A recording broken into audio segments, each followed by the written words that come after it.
이 예화를 좀 기억하시고 마지막 때 제가 연결할 텐데, 그 에스겔은 아주 특별하고 신비스러운 영적 경험을 했습니다. 에스겔은 환상 중에 하나님의 사자 천사의 인도를 받아서 성전 앞으로 인도를 받습니다. 그래서 그 문지방에서 물이 흘러나오는 것을 보고 그 물이 이제 강이 되고 그 강이 바다를 다 만나면서 모든 것이 회복되는, 살아나는 그런 것을 보게 됩니다. 그 에스겔서는 예언서입니다. 그래서 미래에 일어날 일들을 예고하고 있고, 거진 모든 내용이 상징적으로 돼 있어요. 그래서 오늘 말씀을 영적으로 해석해야 됩니다. 그 데니스 레인 박사가 해석하는 조언을 해주었는데, 그러니까 상징적인 것은 영적인 핵심을 찾아야 그 말씀의 의미를 찾을 수 있다, 그런 것이죠. 그러니까 이 내용을 쭉 보시면 다 상징적이에요. 실제가 아니에요.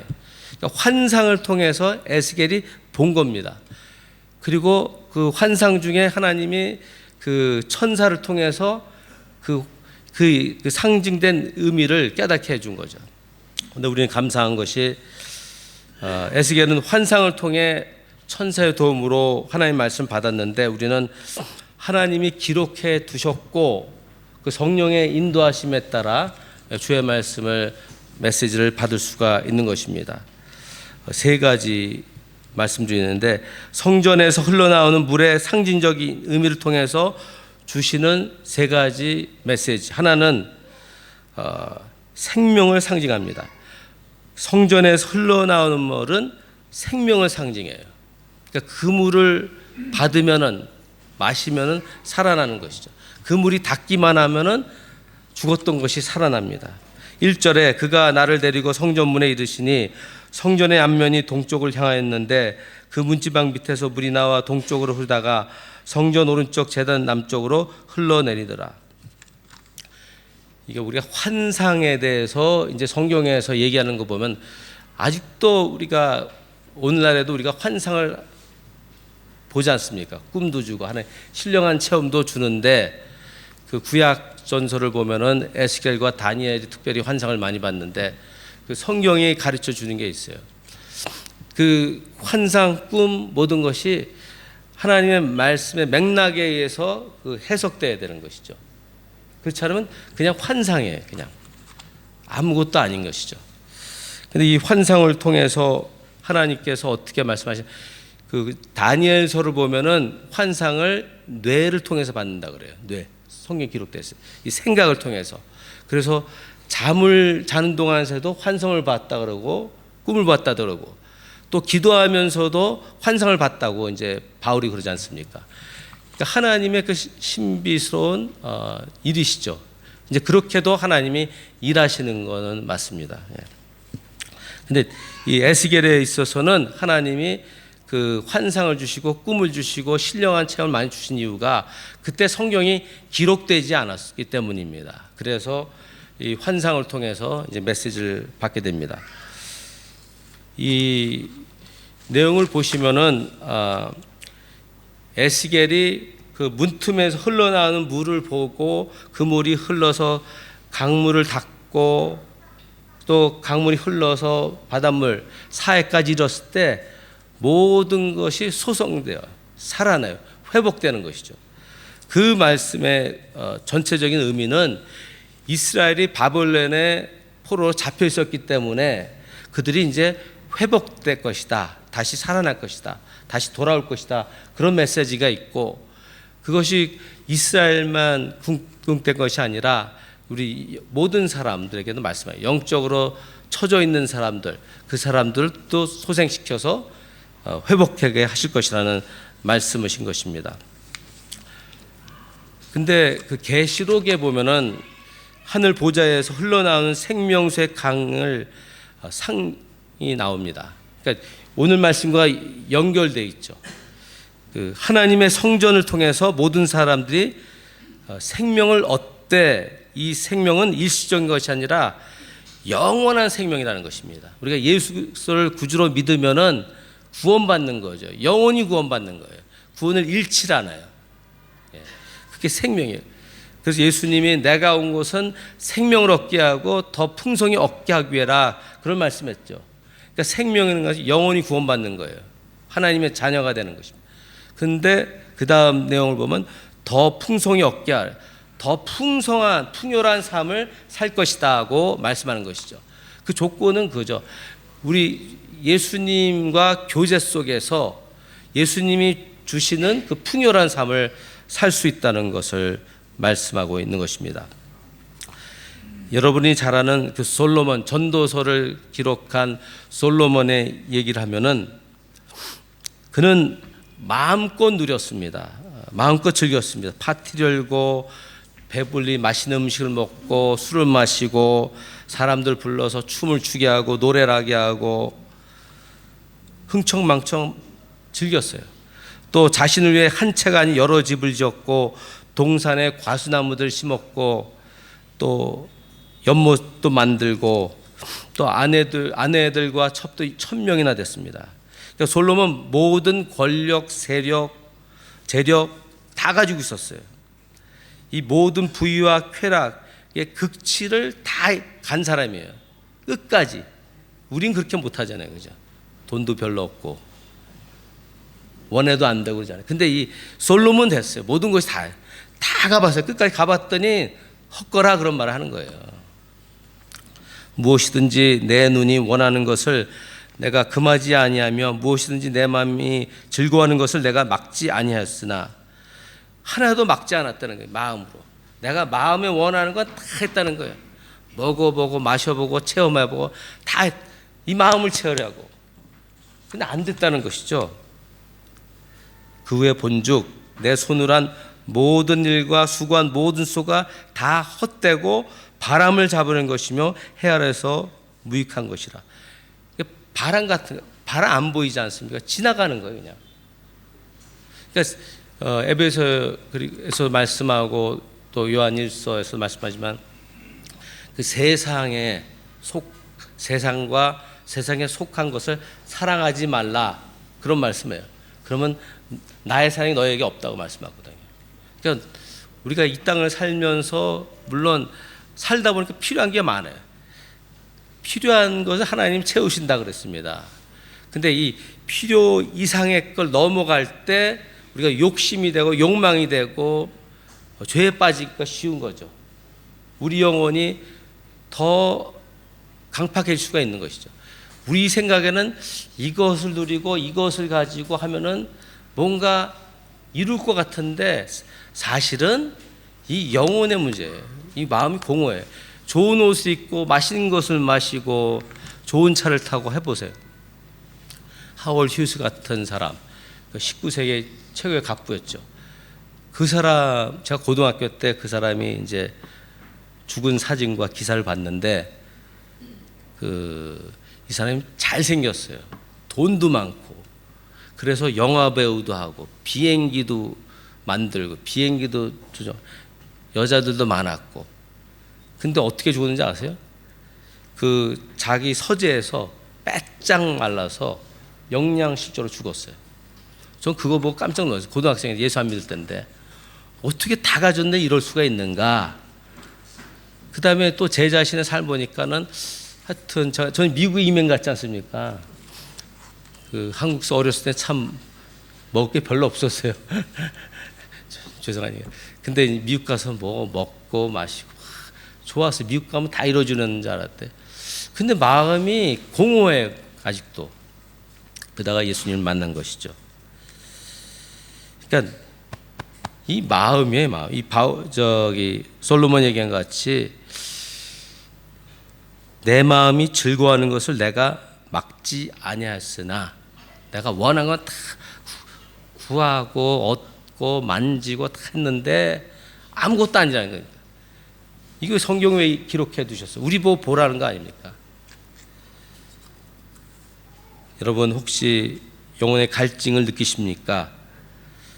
맛있는 거 먹고 좋은 옷 입고 몸에 좋은 마사지 몸 이런 매니큐어가 다 하고 친구들과 즐거운 시간 보내고 베트남 영어 배우고 배우자의 사랑을 받고 해도 아직도 이 공허함이 있어요. 그 부분이에요. 그거에 대해서 이제 말씀하는 것입니다. 그 부분, 우리 마음, 우리 영혼을 채울 수 있는 것은 예수 그리스도예요. 예. 누구든지 목마르거든 내게 와서 마시라. 나를 믿는 자는 성령이 있는 것 같이 그 배에서 생수의 강이 흘러나리라. 예수님을 믿으면 예수님의 영이 우리 마음에 들어와서 우리 마음을 채우신다는 거죠. 그때부터 비유적으로 생수의 강이 흐르는 역사, 우리 삶을 풍요롭게 하는 역사가 있는 것이죠. 천사가 그 물 높이를 측량하고 그 다음에 에스겔한테 걸어가라고 그랬지 않습니까? 왜 그랬을까요? 발목같이 물이 차고 무릎같이 이제 물이 차고 허리까지 그 다음에 수영할 정도 가득 찼어요. 그것을 질문했습니다. 그죠? 근데 여러분 어떻게 생각하세요? 근데 이게 그 열린 질문이에요. 누구나 답할 수 있는 거예요, 사실은. 그 성경학자는 영적인 생명을 공급하게 해주는 근원을 말한다. 이 물의 깊이가 점점 깊어져서 강이 되었다는 것은 하나님의 은혜로 말미암아 영원한 생명을 얻는 자들이 많아져서 하나님 나라가 확장되는 것이다. 그렇게 얘기를 해요. 근데 저는 어떤 그 결론을 가지게 됐냐면 시간이 가면 갈수록 우리는 하나님의 은혜를 더 깊이 체험할 수 있다고 말씀드립니다. 왜냐하면 예수님께서 오셔서 생명을 얻게 하고 더 풍성히 얻게 한다고 말씀하셨습니다. 그러니까 주님과의 교제가 깊으면 깊을수록 시간이 가면 갈수록 더 풍성한 삶으로 풍요한 삶으로 주께서 인도하시는 것입니다. 그 여기서 이제 강조되는 부분은 사실 수영을 해도 그 강을 건너지 못한다는 거예요. 엄청난 그 물이 내려온 것이죠. 그 하나님의 능력이죠. 그 하나님의 능력에 대해서 은혜라고 할 수도 있죠. 그것에 관계돼서 나누기 원하는 것은 사도 바울이 그 로마 간수를 전도했습니다.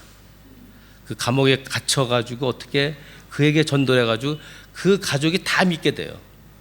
근데 그 말씀을 제가 예수 믿는 한 6, 7개월 됐을 때인가 이제 그 말씀이 마음에 와닿더라고요. 그래, 내가 예수 믿었으니까 우리 집안 식구 다 믿어야겠구나. 그 기도했어요. 저 카드에 적어가지고 일일이 다 기도하고. 근데 이제 세월이 지나고 실질적으로 전도하면 우리 가족이 3사람이고 그 구원받았고 나머지는 다 알아서 구원받더라고요. 목사님 딸과 결혼하고 뭐 그래가지고 우리 온 가족이 구원받았어요. 이 말씀들 나중에 보니까 정말 주께서 이렇게 약속하신 거예요. 그게 은혜의 강이에요. 그것이 하나님의 역사예요. 사실 한 사람을 주 앞으로 돌아오게 한다는 거, 예수를 믿게 한다는 거 힘들어요. 아무리 설득해도 설명을 해도 역시 하나님이 은혜를 주셔서 그 말씀을 나눌 때 주의 성령이 그 마음에 들어가서 믿게 하시는 은혜와 역사가 있어야 되는 것입니다. 두 번째로 성전에 흘러나오는 물은 회복을 상징합니다. 6절부터 9절 내용인데 6절을 제가 읽습니다.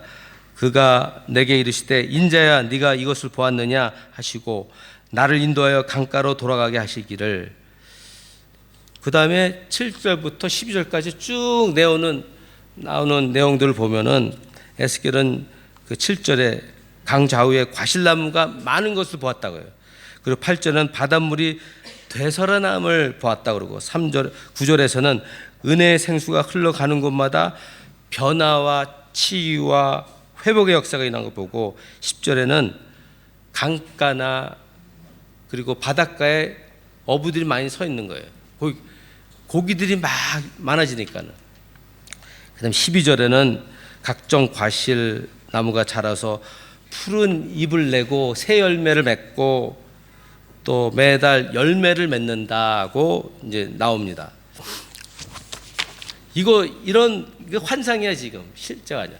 환상을 통해서 이제 그 메시지를 그 에스겔이 받는 것이죠. 이러한 메시지를 오늘날 우리에게 어떻게 받아들여야 되는가? 그러니까 시작은 성전에서 했잖아요. 생명의 근원은 성전이에요. 성전에서 그 생수가 흘러나와서 강으로 바닷가로 다 흘러 들어왔겠죠.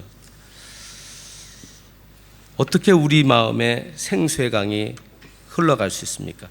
비유적으로 말하죠. 근데 예수님이 하신 말씀 보면은 이는 그를 믿는 자의 받을 성령을 가리켜 말합니다. 믿는 자에게는 생수의 강이 흐른다고 해서 우리 마음에. 그렇죠? 그 이제 상징적인 것이죠. 근데 가만히 생각하면은 우리 마음에 역사할 수 있는 것은 성령이죠. 근데 조건이 뭐 예수를 구주로 믿어야 되는 거예요. 그를 주님으로 믿고 왕으로 모시고 그의 다스림 받을 때 이 마음이 터지고 성령의 역사가 있는 것이죠. 그래야 되는데 왜 그렇지 않는가? 우리 다 원하지 않습니까? 하나님의 그 성령이 우리 임재하시고 역사하시고 움직이시고 활발하게 활동하시는 역사를 바랍니다. 그런데 왜 나의 삶, 우리의 삶은 그러지 않는가?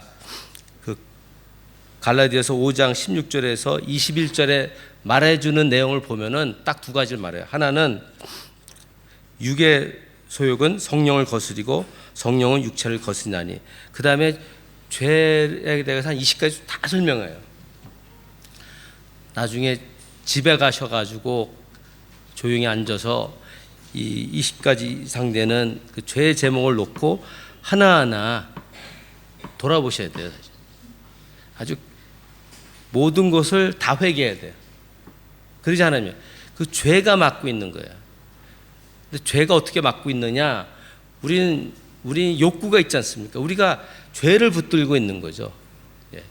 우리는 하나님 자유에 의지한 선택을 가지고 있는데 옛사람 계속 옛날같이 옛 것을 꽉 붙들고 있어요. 그걸 놔야 되는데.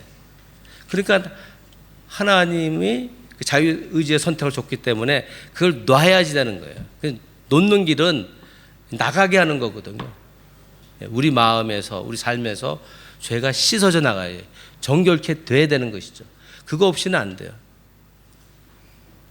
두 번째는 너희가 성령의 인도하시는 바가 되면 율법 아래 있지 아니하니. 그러니까 율법으로 우리 자신을 묶는다는 거예요. 우리 스스로 이거 하면 안 되지, 저거 하면 되지. 왜 안 돼, 그죠? 그러니까 스스로 묶는 거예요. 종교적인 거죠. 그거를 깨트려야 되는 것이죠. 그러할 때 주의 성령이 역사하는 것입니다.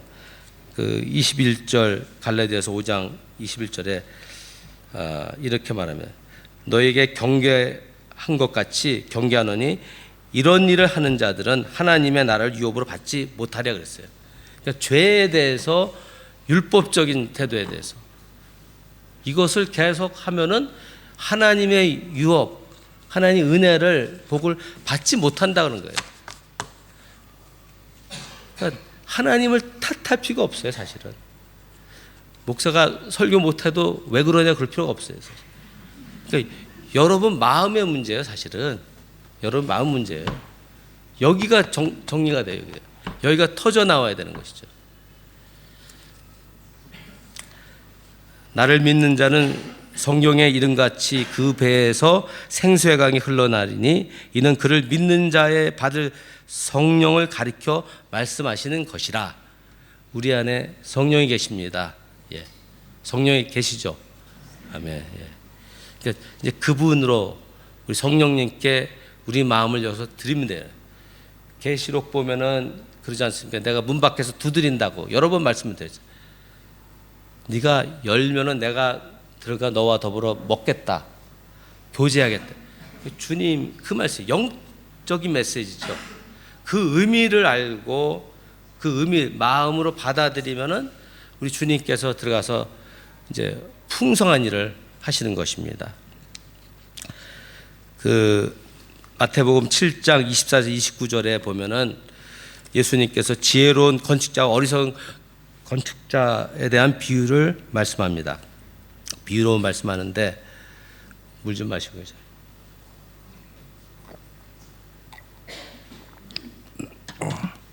근데 이 비유를 보면은 아주 분명해. 두 사람이 들었어요.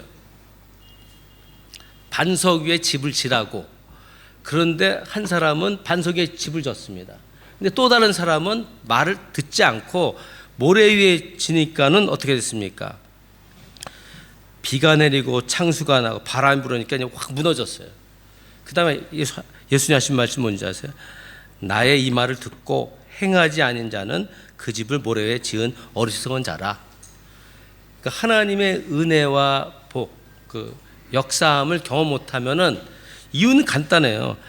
내가 예수님이 주의 말씀으로 하신 말을 우리가 듣지 않아서 되는 거죠. 그러니까 성령이 역사할 수가 없는 것이죠. 이제 성령께서는 강한 물살같이 역사하십니다. 예수님의 말씀을 듣고 행하지 않는 사람이지만 다 무너져요. 이제 그 계시록에 보면 성령이 오신 다음에 그 역사를 보면은 거짓말하는 사람, 별거 아닌 것도 거짓말하는 사람, 성령의 하나님 역사를 거스린 자 다 죽고 그런 일이 나요. 근데 우리가 너무 가볍게 여기는 것 같아요. 하나님을 우리가 너무 가볍게 여기고 하나님의 말씀을 너무 가볍게 받아들이니까는 그 말씀을 그냥 그대로 받아들여야 되죠. 그럴 때 하나님의 역사함이 있는 줄 믿습니다. 겁을 드리는 게 아니고 그냥 그렇게 알아두시고 계시면 돼요. 예? 세 번째로 성전에서 흘러나오는 물은 축복을 상징합니다. 축복. 그 10절에서 12절 보면은 그 10절에서는 강가의 어부들이 줄비하게 섰습니다. 또 바닷가에도 어부들이 막 늘어섰어요. 이유는 각종의 고기들이 많아졌기 때문에 그 축복이죠. 그러니까 그런 일이 한 거죠. 그런데 11절에 보면은 그 진펄과 계펼은 되살아나지 못하고 소금 땅이 될 것이며, 이 말에 의하면 그 팔레스타인 한 지역의 그 진펄과 계펼인데 거기는 그 물을 안 받아들인 거예요. 그게 뭡니까? 주의 말씀을 받아요. 그렇죠? 하나님이 역사하는데 받지 않으니까는 빗나가는 거예요. 원하는 데만 하나님 역사하는 거죠. 하나님 말씀하신 데만, 말씀 믿고 받아들일 때 그곳으로만 역사하는 거예요. 제가 그렇지 않습니까? 자유의지의 선택을 주셨다고 무조건 막 믿어지는 게 아니잖아요. 12절에 가면 강 좌우에 각종 먹을 과실나무가 자라서 그 잎이 시들지 아니하며 열매가 끊이지 아니하고 달마다 새 열매를 맺으리니 그물이 성소를 통하여 나옵니다. 여러분, 이 비유적으로 말하고 있지 않습니까? 이 강가에 심어진 과실나무는 그냥 새 열매를 맺어요. 푸릇푸릇해요. 매달 그냥 강가에만 있으면 되는 거예요. 강가에 있으면 되는 거예요. 강가에 뿌리만 내리면 되는 거예요. 골로새서에서 하나님 말씀에 뿌리를 내리라는 거군요. 뿌리를 내리죠. 그러면 자라고 열매 맺지 않습니까? 근데 또 비유로 시편에서 1편 기자가 말하기를 시냇가에 심은 나무를 얘기하지 않습니까? 그 나무도 때가 되면 열매 맺는다 그랬어요. 그것도 시냇가의 물이에요. 그러니까 상징적으로 얘기하면은 하나님의 말씀을 지키라 그랬죠. 시편 말씀에 주의 말씀을 자유로 묵상하는 자, 사랑하는 자, 그렇게 얘기했잖아요. 그 다음에 그 물줄기는 성령의 역사거든요. 그러니까 주의 말씀을 읽고 성령의 인도하심에 믿고 그 역사함에 풍성함이 있다는 거예요. 열매가 있다는 거예요. 복이 있다는 것이죠. 근데 제가 보기에는 이게 따로따로 놀 때가 있어요. 조심스럽게 말씀드렸는데 우리가 정말 제가 제자훈련을 많이 받았거든요. 말씀 좀 깨달으지, 알아야지 막 그러는데 열매가 없어 사실은. 또 기도해야 돼요. 산기도 막 다니는데 그분들 제가 많이 봤어요. 미국서. 근데 열매가 없어요. 이 사람들도. 성령에 취해서 막 기도는 하는데 이게 아니에요. 이게 삶에서 열매가 없어요. 저 주위 사람이 정말 이 사람 예수 믿는 사람이다. 저 사람 때 교회 가고 싶다. 그런 열매가 없어요. 그거더라고요. 그러니까 말씀과 성령이에요. 근데 말씀은 주셨지 않습니까?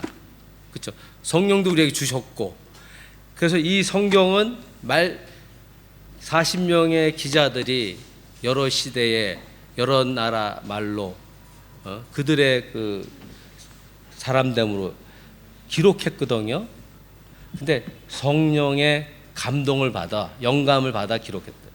그래서 이 주의 말씀을 받을 때 하나님 말씀인 것을 받아들여야 돼요. 사실 그냥 성경책이 아니고 그냥 하나님이 나에게 주신 말씀이야 하고 받아들일 때 성령님의 그 감동, 영감 주심이 있어서 깨달음이 있고 은혜가 있고 역사함이 있는 것입니다. 예. 이제 마무리합니다.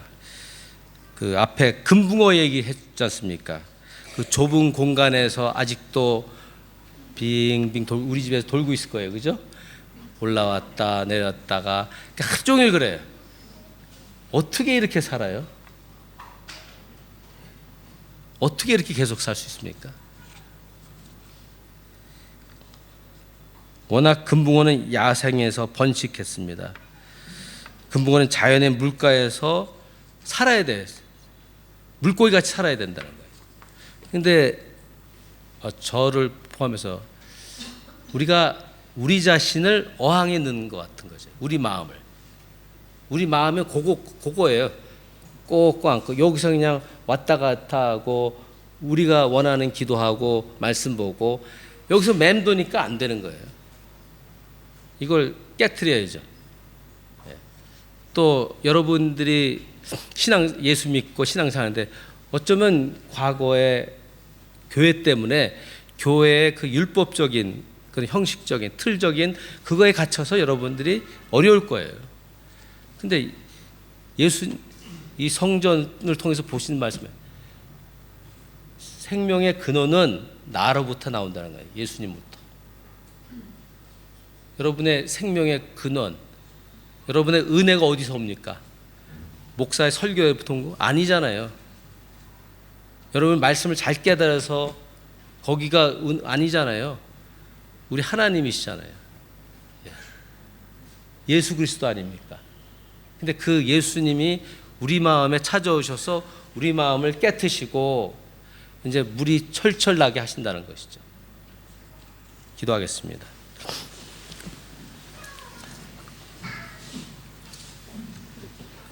생명의 근원은 어디 있습니까?